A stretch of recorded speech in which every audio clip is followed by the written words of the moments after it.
جنگ یرموک کے چھٹے اور آخری روز کا سورج میدان جنگ کے گرد و غبار میں ڈوب گیا۔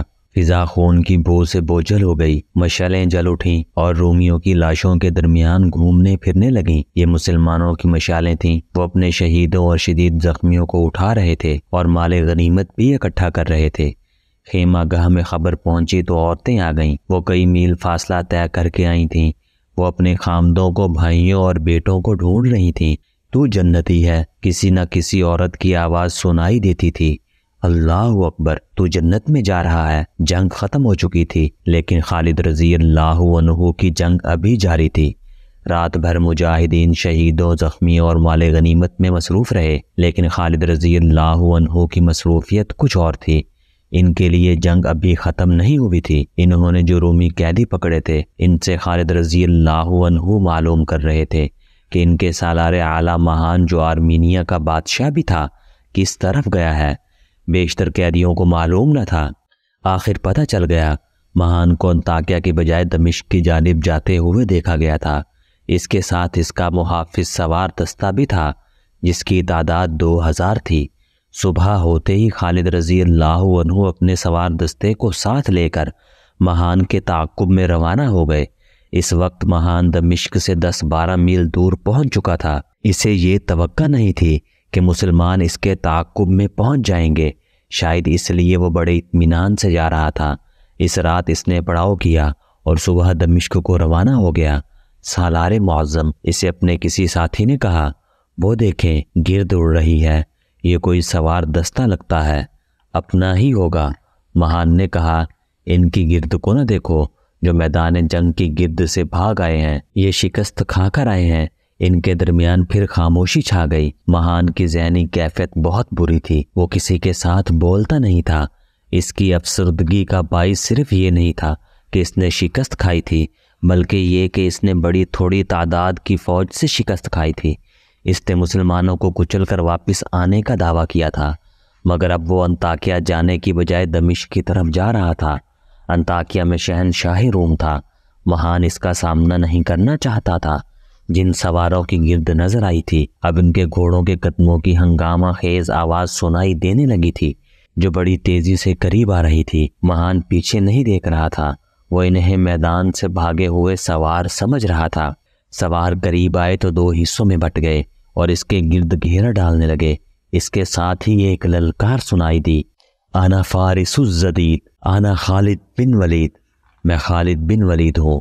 تب مہان چونکا۔ اس کے ساتھ اپنے 2000 سوار محافظ ہی نہیں تھے، بلکہ آرمینیا کی باقاعدہ فوج کی بھی کچھ تعداد تھی اور کچھ عیسائی عرب بھی تھے۔ اس نے ان سب کو لڑنے کی ترتیب میں کر دیا اور خود اپنے چند ایک محافظ ساتھ لے کر الگ ہٹ گیا۔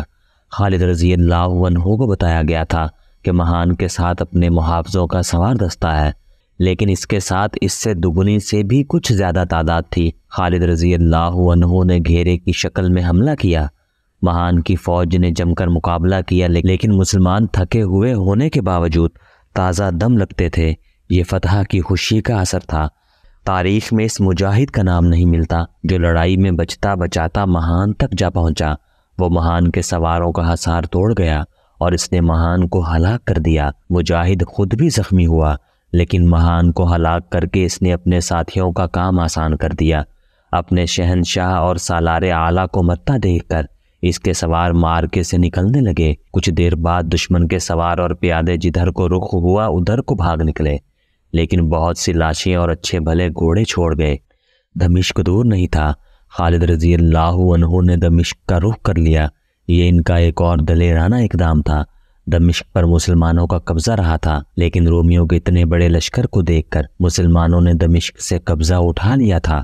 خدا کی قسم، خالد رضی اللہ عنہ نے کہا، دمشق کے دروازے اب بھی ہمارے لیے کھل جائیں گے۔ توقع نہیں تھی کہ ایسا ہوگا، ہو ہی نہیں سکتا تھا کہ مسلمانوں کے چلے جانے کے بعد بھی رومیوں نے اس اہم شہر پر اپنا تسلط نہ جمایا ہو۔ خالد رضی اللہ عنہ کی قیادت میں جب مسلمان سواروں کا دستہ دمشق پہنچا تو دیوار کے اوپر سے کسی نے پوچھا کہ تم لوگ کون ہو؟ کیا تم نے نہیں پہچانا کہ یہ تمہارے حاکم تھے، لیکن حکومت تمہاری تھی؟ خالد رضی اللہ عنہ نے کہا، کیا تم نہ کہتے تھے کہ رومیوں سے مسلمان اچھے ہیں؟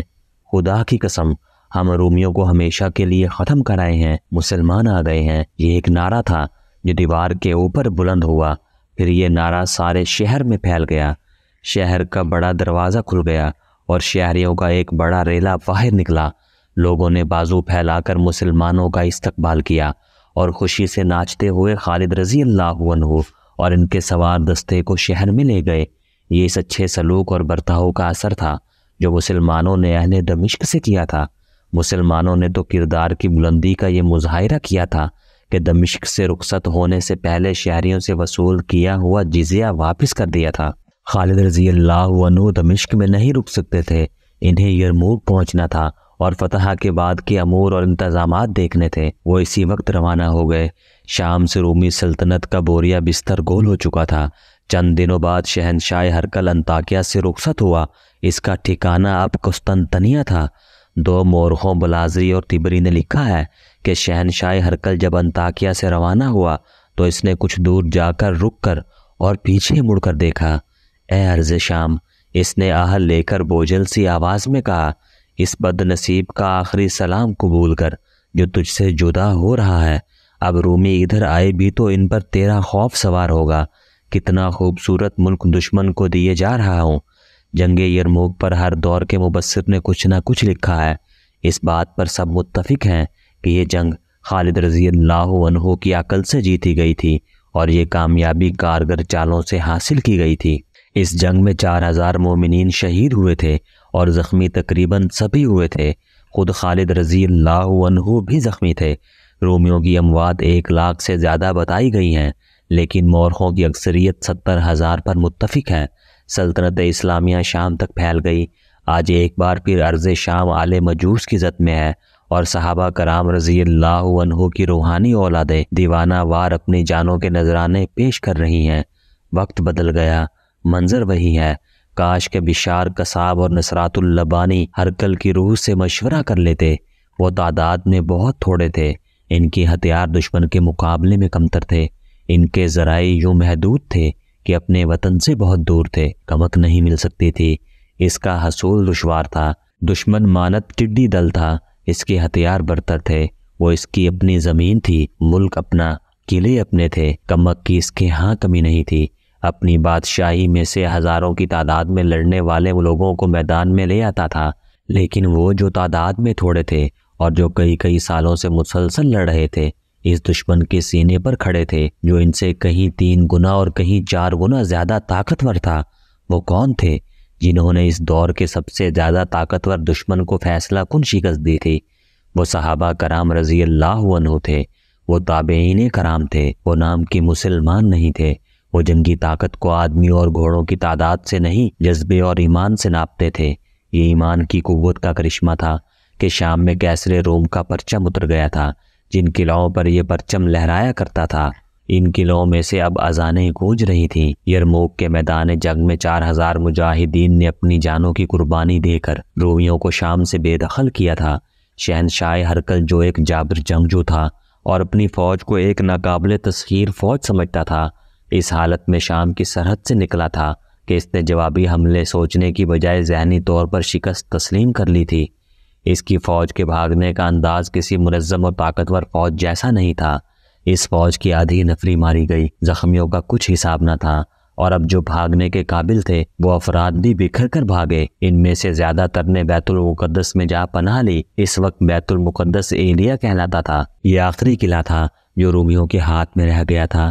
2-4 اور قلعے بھی تھے جو ابھی رومیوں کے پاس تھے، لیکن یہ بیت المقدس جیسے بڑے نہیں تھے۔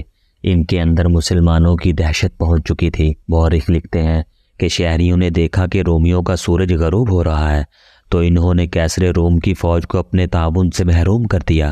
مسلمانوں کے متعلق ان تک رائے یہ پہنچی تھی کہ مسلمان میدان جنگ میں سراپا قہر اور مانند فولاد ہیں اور حکمران کی حیثیت میں وہ ریشم جیسے نرم ہیں۔ ان قلعوں کو سر کر لیا گیا۔ کہیں ذرا سی مزاحمت ہوئی جو مسلمانوں کو روک نہ سکی اور باقی قلعوں کے دروازے بغیر مزاحمت کے کھل گئے۔ شہریوں نے مسلمانوں کا استقبال کیا اور جزیہ ادا کر دیا۔ البتہ بیت المقدس ذرا بڑا شہر تھا، اسے سر کرنا دشوار نظر آ رہا تھا۔ بیت المقدس میں رومی سالار اتربون تھا، جس کے متعلق مورخوں نے لکھا ہے کہ فن و حرب و ضرب میں ہرکل کا ہم پلہ تھا، بعض مورخوں نے اسے ہرکل کا ہم مرتبہ بھی کہا ہے۔